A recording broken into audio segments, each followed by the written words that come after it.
नमस्कार मित्रों, कैसे हैं आप लोग। स्वागत है आपका हमारे एजुकेशनल प्लेटफॉर्म विद्या जेड में। आइए हम लोग चर्चा करते हैं यूपी SSSC के माध्यम से अभी एक खुशखबरी मिल रही है कि एग्रीकल्चर टेक्निकल असिस्टेंट की वैकेंसी जो एग्रीकल्चर से संबंधित विद्यार्थी हैं और उसी के समकक्ष जो भी डिग्रियां मांगी जाती हैं, तो हम लोग उसी के ऊपर चर्चा करेंगे। ये बहुत ही अच्छी वैकेंसी है, काफ़ी ज़्यादा पद हैं इसमें, लगभग 2700 पद आए हुए हैं और 2759 पद आए हुए हैं और बहुत बड़ी खुशखबरी है एग्रीकल्चर से संबंधित जो भी विद्यार्थी हैं उनके लिए।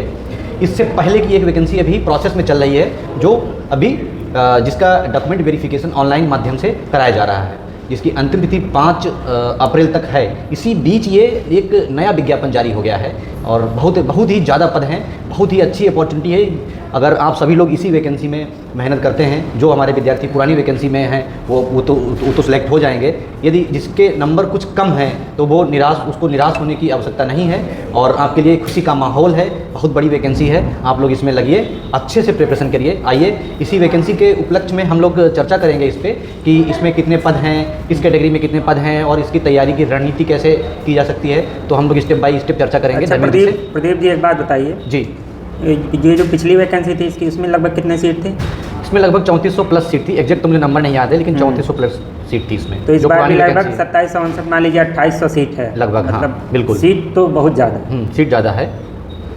और ये 5 अप्रैल तक उसका डीवी का डेट है जो पिछली वैकेंसी थी। जी जी। और ये फॉर्म भरने की डेट है इसमें 22 मई से फॉर्म लिए जाएंगे, आवेदन लिए जाएंगे। तो आपको क्या लग रहा है 5 अप्रैल से 22 मई के बीच में पिछली वाली की रिजल्ट आ सकती है? मुझे लग रहा है ये आयोग ने 1.5 महीने है। हाँ, सही कह रहे हैं। मुझे लग रहा है ये आयोग ने बहुत ही अच्छा डिसीजन लिया है। जो ये नई वैकेंसी है इसके आवेदन 22 मई से ले रहा है। जहाँ तक है मुझे लगता है कि पुरानी वैकेंसी जिसके डॉक्यूमेंट वेरिफिकेशन अभी कराए जा रहे हैं, ऑनलाइन हो रहा है, तो उसके बाद रिजल्ट तो जल्दी आ जाना चाहिए। आप ये मान चलिए कि अप्रैल के लास्ट तक में भी, मतलब श्योर नहीं है, लेकिन जो आयोग की जो मंशा है कि रिजल्ट जल्दी से दे दें, ताकि वो बच्चे जो इस वैकेंसी के जो पुरानी वैकेंसी है जो उसके जो पात्र हैं वो उसमें सेलेक्टेड हो जाएं और फिर नई वैकेंसी में वो जो अन्य बच्चे हैं वो आवेदन कर पाएंगे। हमको भी यही लग रहा है कि ये 22 मई से इसका फॉर्म भरा जाएगा, उससे पहले उसका रिजल्ट आ जाना चाहिए, ताकि ये बच्चे उसमें ना फॉर्म फिल करें। जी जी, बिल्कुल सही। और इसमें कुछ बताइए, इसकी तैयारी वगैरह कैसे किया जाए? जो भी पहले आप ये बताइए इसमें कौन कौन सी डिग्री वाले सबसे पहले हम इसमें योग्यता की बात करते हैं, क्योंकि समकक्ष में बहुत सारी डिग्री आ जाती है। बिल्कुल, हम योग्यता की बात करते हैं। तो जैसा कि कृषि के जो भी छात्र हैं वो सारे लोग जानते ही हैं, फिर भी हम स्पष्ट कर देंगे कि अगर आपका BSc कृषि से है और उसके समकक्ष जो भी कोर्स हैं, जैसे एग्जाम्पल के तौर पे BSc हार्टिकल्चर, BSc वानिकी जिसको हम लोग फॉरेस्ट्री बोलते हैं, और इसी के साथ में आपका बीटेक हो गया एग्रीकल्चर इंजीनियरिंग से। अच्छा, टेक्निकल वाले। जी।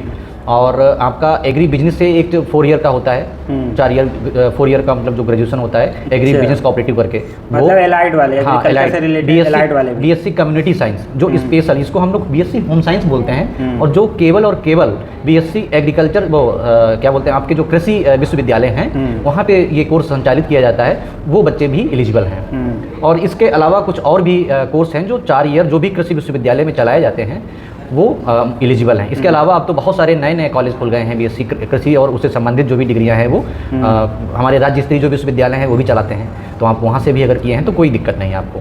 बाकी आप लोग जो भी नोटिफिकेशन है वो एक बार अच्छे से पढ़ के जो है उसके बाद ही आप आवेदन करेंगे। अभी तो बहुत लंबा समय है, अभी टाइम है, मई में फॉर्म भराएगा। बिल्कुल। तो आइए इसमें सीट के बारे में थोड़ा बात कर लेते हैं कि किस कैटेगरी में कितनी सीटें हैं। क्या ये सही है या सीटें कुछ कैटेगरी में कम हैं? जी बताइए। टोटल 2759 सीट हैं जी, 2759 टोटल सीट है। उसमें UR कैटेगरी की सीट है 1692, तो ये लगभग आपका हो जा रहा है 61 से 62%। बिल्कुल, 61 से 62% के बीच में बन रहा है। तो यूपी में इस समय जो कंडीशन चल रहा है कि जो जिस कैटेगरी का जितना सीट है उसी में रहेगा। मतलब ऐसा ही ये नियम तो नहीं है, लेकिन ये जो पेट का जो कटऑफ के बेसिस पे जो शॉर्टलिस्ट होता है, यानी फर्स्ट स्टेज में जो है रिजर्वेशन नहीं देते, कैटेगरी का सेम इक्वल रखते हैं उनको, तो वहाँ पे ऐसे बच्चों को मतलब नुकसान हो जाता है। लेकिन ये स्पेसिफिक वैकेंसी है, तो इसमें जिसका 0+ मतलब नेगेटिव में पेट का स्कोर ना हो वो पिछली वैकेंसी में लगभग कितना ले लिए जाएंगे, लगभग सभी को ले लिया गया था। लगभग जो लोग फॉर्म भरे थे सबका मतलब नेगेटिव में ना हो, क्योंकि ये स्पेशल वैकेंसी है। लेकिन इस बार आयोग क्या डिसीजन लेता है, जैसे कि 15 गुना तो मिनिमम लेगा ही लेगा पेट हाँ, स्कोर नहीं, का। ये तो हमको नंबर लग रहा है उतने बच्चे ही नहीं हो पाएंगे। देखिए धर्मेंद्र जी, इसमें नंबर ऑफ जो है स्टूडेंट कितने अप्लाई करते हैं, क्योंकि पिछली बार ऐसा था कृषि से संबंधित जो भी छात्र थे वो पेट एग्जाम कम दिए थे, लेकिन बहुत से छात्र हैं जो जिनके हाथ से ये अपॉर्चुनिटी पिछली बार निकल गई थी। हाँ, इस बार वो दिए हैं, तो इस बार ये स्कोर जो है आपका 1 लाख के ऊपर जाएगा, ये हो सकता है 1.5 लाख भी हो जाए। तब ऐसी स्थिति में क्या आयोग करेगा, तब वहाँ पे पेट का स्कोर लगाएगा, क्योंकि पिछली बार तो नंबर ऑफ स्टूडेंट नहीं थे ना, इसलिए 0 लगाया था। इस बार हो सकता है ये कुछ 4-6 number 10 number 4-6 number 10 number 15-20 number 15-20 जो भी हो वो तो आयोग डिसाइड करेगा क्या उसकी मंशा कैसी है और कितने गुना नंबर ऑफ कैंडिडेट लेता है वो। तो इसमें टोटल 2759 सीट है, जिसमें 1692 केवल यूआर की सीट है, लगभग 61 से 62%। तो ये कहीं ना कहीं सही नहीं है। ये तो सही नहीं है, आप एक तरीके से कह सकते हैं, क्योंकि 60% सीट 60 प्लस मतलब 61 से 62% सीट जो है हो रही है, जबकि होना कितना चाहिए था यूआर का, जबकि कितना होना चाहिए था 50% सीट होना चाहिए था। हाँ 50% सीट 50% होना चाहिए, तो 10% यहाँ पे इन लोगों को। और फिर आप EWS की देखेंगे तो वहाँ पे भी EWS अभी बता रहे हैं, सब बारी बारी से बता रहे हैं। एससी की सीट है इसमें 213, लगभग ये आ रहा है 7 से 7.5%। हाँ 7.5%, जबकि होना चाहिए था 21% लगभग, मतलब 20 पॉइंट कुछ % सीट होना चाहिए था। हाँ तो ये लगभग 1/3 सीट है एससी की, तो एससी वालों का तो इसमें नुकसान है, और इससे ज़्यादा नुकसान तो एसटी वालों का। एसटी का स्टेट में 2% रहता है। एक चीज़ आप लोगों से कहेंगे, जो भी एसटी कैटेगरी के लोग हैं उनकी केवल 6 सीट है। हाँ तो आप पहले अपना सीट देखिए कितना सीट है, आप कितने भी पढ़ने में तेज़ हो आप नहीं क्वालिफाई होंगे, क्योंकि सीट ही नहीं है आप। बिल्कुल बिल्कुल। आप चाहे टॉप लिस्ट में टॉप में आ जाइए तभी नहीं, 5 से 6 लोग केवल सेलेक्ट होंगे, केवल 6 लोग सेलेक्ट होंगे। तो एसटी कैटेगरी के जो भी लोग हैं वो अपने कैटेगरी में फॉर्म ना फिल करें, वो उनके लिए बेटर होगा। वो यूआर में फॉर्म फिल करें, यूआर में जनरल में फॉर्म आवेदन अपना करें, क्योंकि 6 सीट है, 6 सीट तो बहुत कम है, उसमें कहाँ 2% होता है, 2% के अकॉर्डिंग। देखिए सेम इसी तरह हो रहा है यूपीपीएससी आयोग में भी।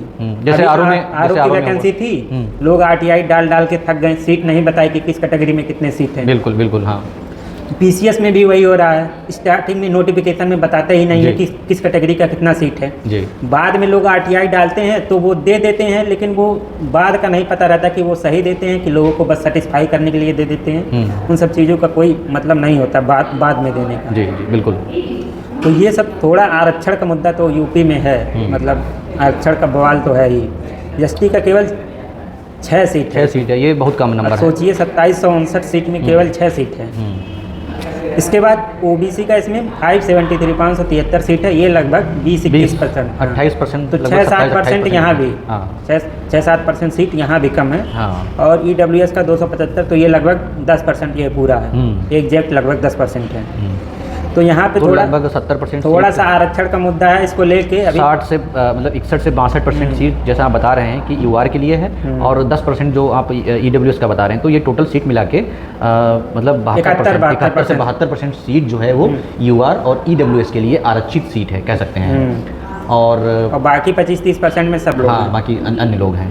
चलिए, तो इसके लिए तो ठीक है, जो भी है वो चीज़ें होती रहेंगी। अब हम आगे नहीं, ये कहीं ना कहीं मुद्दा तो है, मुद्दा तो है, ये एक तरीके से ये इसमें थोड़ा चेंजेस लाने की ज़रूरत है। और अभी देखिए इसको लेके लोगों स्टूडेंट की वॉइस भी रेज होगी, जरूर होनी भी चाहिए, क्योंकि इतने ज़्यादा कम सीट है तो होना जरूरी है। ये कहीं ना कहीं पे गड़बड़ियाँ हैं इसमें अभी, तो इसको जो है फिर से आयोग को इस पर देखना चाहिए, विचार करना चाहिए। अब इसके सिलेबस पे थोड़ा बात कर लेते हैं कि इसके सिलेबस में क्या क्या चीज़ें हैं, इसके बारे में आप बताइए थोड़ा। ये आपका सिलेबस है, आपके सब्जेक्ट से रिलेटेड। तो इसका जो सिलेबस है वो पिछली बार की तरह ही है, इसमें नंबर ऑफ क्वेश्चन 100 रहेंगे, ठीक। क्या इसमें भी कंप्यूटर और यूपी स्पेशल के 35 क्वेश्चन है? बिल्कुल सेम पैटर्न है सारे एग्जाम में। यूपी के सारे वैकेंसी में कंप्यूटर से 15 क्वेश्चन और यूपी स्पेशल से 20 क्वेश्चन, ये फिक्स है। कोई भी वैकेंसी हो, चाहे टेक्निकल हो, नॉन टेक्निकल हो, कोई भी वैकेंसी हो, ये 35 नंबर फिक्स है। बाकी 65 जो भी क्वेश्चन है वो आपके सब्जेक्ट से आएंगे, सब्जेक्ट रिलेटेड से आएंगे। तो जो समय अवधि है वो आपको पता ही है कि 120 मिनट यानी 2 घंटे, जिसमें जो आपके 100 क्वेश्चन 2 घंटे, और निगेटिव मार्किंग 1/4 होती है। आप लोगों को पता है, आप लोगों ने पिछला एग्जाम दिया होगा।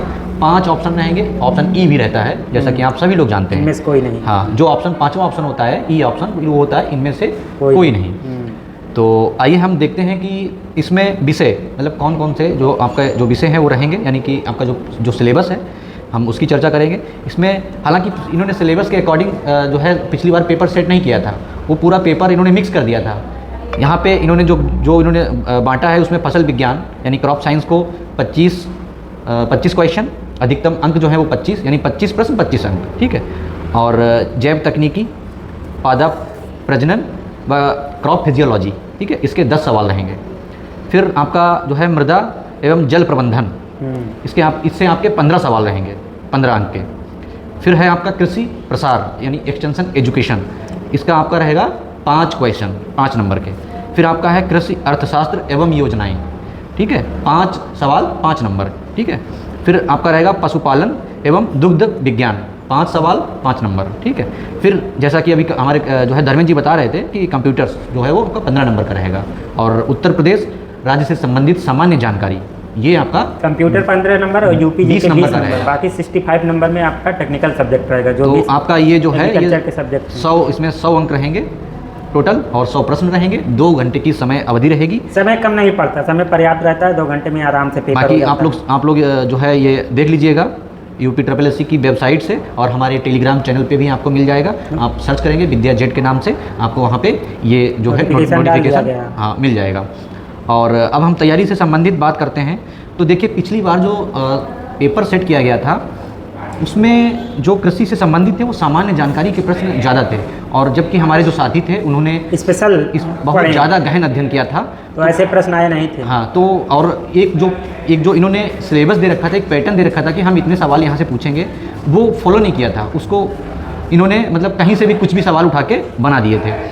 तो हो सकता है उसी तरीके से फिर हो, तो आप लोग इसको देखिएगा, अच्छे से इस पर विचार करिएगा कि ऐसा नहीं है कि इसमें फसल विज्ञान दिया है 25 नंबर हैं, यहाँ से मतलब 25 प्रश्न आएंगे तो 25 आप उसको उसी के अकॉर्डिंग पढ़ रहे हैं, ऐसा भी जरूरी नहीं है। या हो सकता है दे भी सकता है, क्योंकि ये आयोग के ऊपर डिपेंड करता है। इसमें हमको लग रहा है एनवायरमेंट, जियोग्राफी और एग्रीकल्चर ये तीनों मिक्स कर देंगे। हाँ, तो आप इसको भी देखेंगे। बाकी साइंस से भी बायो वगैरह मिक्स रहता है। बिल्कुल बिल्कुल, तो आप इस पे विशेष ध्यान देंगे। बाकी कृषि से संबंधित जो भी पुस्तकें हैं, जैसे आप अरुण कांतवा है, नेमराज सुंदा है ना, कंटेंट की कमी है इस, जैसे अरुण कात्यायन हो गई, आपका नेमराज सुंदा हो गई, आप सभी लोग जानते हैं जो आप पढ़ते हैं।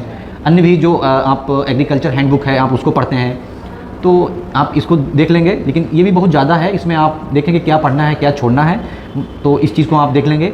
बाकी आप अगर हमारे चैनल के माध्यम से कांटेक्ट करेंगे तो आपको वो जानकारी दे दी जाएगी कमेंट बॉक्स में। और अब हम बात करते हैं कि यूपी कैसे पढ़ी जाए। तो उत्तर प्रदेश से संबंधित हमारे ग्रुप पे, हमारे टेलीग्राम चैनल पे आपको नोट्स मिल जाएंगे, आप वहाँ से डाउनलोड कर लीजिएगा या आप हमसे कांटेक्ट करिएगा, हम वो भी आपको जो है प्रोवाइड करवा देंगे। और उत्तर प्रदेश की जो है क्लासेस भी हमारे यूट्यूब चैनल पे आपको मिलेंगी, डिटेल में मिलेंगी, PCS लेवल का आपको मिलेगा, सामान्य अध्ययन उत्तर प्रदेश से संबंधित, ठीक है। तो आप बने रहिए, हमारे साथ जुड़े रहिए, आपको जो है सारी चीज़ें मिलेंगी। फिर कंप्यूटर की बात करते हैं, तो कंप्यूटर से संबंधित जो भी सामग्री है वो भी हम लोग प्रोवाइड करवाएंगे, चाहे PDF के फॉर्म में या चाहे क्लासेस के फॉर्म में, जो है दोनों तरीके से। तो आप लोग हमारे चैनल से जुड़िए, ज़्यादा से ज़्यादा अपने जो भी सहपाठी हैं उनसे शेयर करिए। बाकी हम लोग जल्द ही मिलते हैं, इसके लिए इस पर एक विशेष रणनीति तैयार करते हैं और आप लोगों से डिस्कस करते हैं। और फिर हम यहीं तक। प्रदीप जी ऑलरेडी समझिए सेलेक्टेड हैं, इनका हो गया, DV करा चुके हैं, तो जब भी रिजल्ट आएगा उसमें इनका नाम रहेगा। तो इनको अब एक्सपीरियंस हो चुका है इन सब वैकेंसियों का, तो ये आप लोगों के लिए कंटेंट लाएंगे। अभी किसी और एग्ज़ाम में बिजी हैं 1 महीने तक, इसलिए अभी थोड़ा नहीं कुछ बना पाएंगे, लेकिन 1 महीने बाद जैसे ही एग्जाम हो जाता है बिल्कुल उसके बाद AGTA के लिए कंटेंट आना शुरू हो जाएगा। जी बिल्कुल बिल्कुल, ठीक है। इसी के साथ हम मिलते हैं अपने अगले वीडियो में। धन्यवाद।